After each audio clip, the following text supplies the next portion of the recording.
आज या ठिकाणी कराड नगरपालिकेची नवनिर्वाचित बॉडीची पहिली सभा होती. ही अर्थसंकल्पीय अशी सभा स्वर्गीय यशवंतरावजी चव्हाण साहेबांच्या समाधीस्थळावर या ठिकाणी घेण्याचा निर्णय घेण्यात आला. त्यांचे समाधीला अभिवादन करून व त्यांचे आशीर्वाद घेऊन ही कराड नगरपालिका येणाऱ्या 5 वर्षामध्ये कराड शहराच्या सर्वांगीण विकासासाठी कटिबद्ध राहील. त्याबरोबर आज मराठी भाषा गौरव दिन आहे. यशवंतरावजी चव्हाण साहेब साहित्यिक होते.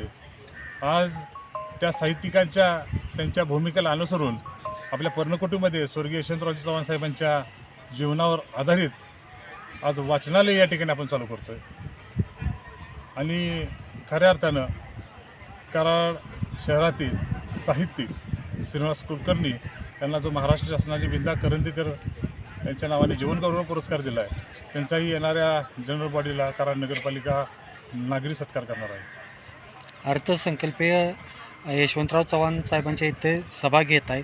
आज कोणता कराड शहरासाठी निर्णय घेणार आहात? निश्चितपणे आज नवीन बॉडीची सुरुवात आहे आणि अत्यंत हे अंदाजपत्रक बजेट असतं, परंतु त्या बजेटमध्ये अत्यंत चांगल्या पद्धतीनं हेड या ठिकाणी निर्माण केले गेलेले आहे.